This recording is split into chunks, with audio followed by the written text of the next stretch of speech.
यसु मसीह के बाबरकत जलाली और कुदूस नाम में आपको पासलिंद रियाज बरकत का सलाम पहुँचे। सुबह की ताजगी और खुदा की खुशनुदी आपकी ज़िंदगी में हमेशा कायम दायम रहे। रोज़ों की तलावत 8 मार्च और तीसरा इतवार। रोज़ों की इकसाम और मकासिद।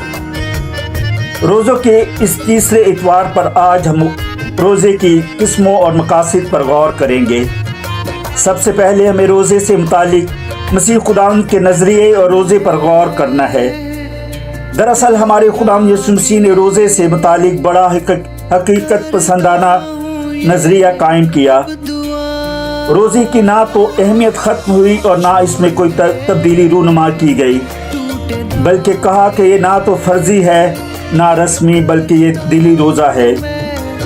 हमारे खुदाम के मुताबिक रोज़े में दिखावा, महंगाई, उदासी, रियाकारी, ज़ाहिरी पाकीज़ी का अंसर नहीं, बल्कि इसमें खुदा और इंसान के दरमियान मुस्बत ख्याल होना चाहिए। हमारे खुदा ने दिली रोज़े को ज़रूर बंदिशों की भेंट नहीं चढ़ने दिया।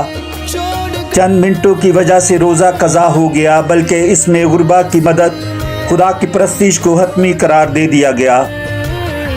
बावक्त ज़रूरत रोज़ा रखने से खुदा ने मना नहीं किया, ना ही रोज़े से इज्तनाब करने की तालीम दी, बल्कि कहा कि रोज़ा बग़ैर मकासिद में अपनी ज़ात में उकताहट नहीं, बल्कि खुदा और इंसान से प्यार झलकता है।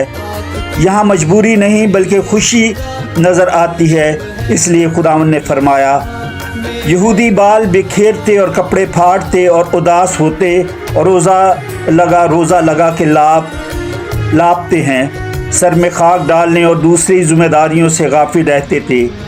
खुदावंद ने ऐसे रोज़े से और दूसरों की तारीफ़ नहीं की। मसीही रोज़े का इल्म सिर्फ खुदा ही को होना चाहिए, अजर वही देगा। Part number 2।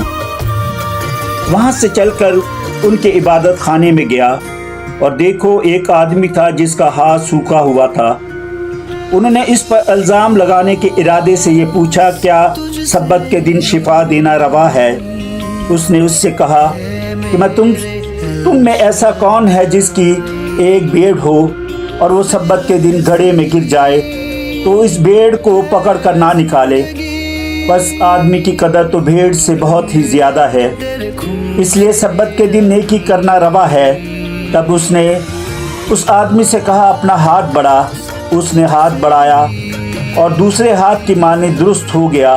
इस पर फरीसियों ने बाहर जाकर इसके बरखिलाफ मशवरा किया, इसे किसी तरह हलाक करें। आमीन। कलाम का पढ़ा जाना और सुना जाना हम सब के लिए बाइस से बरकत हो। आमीन।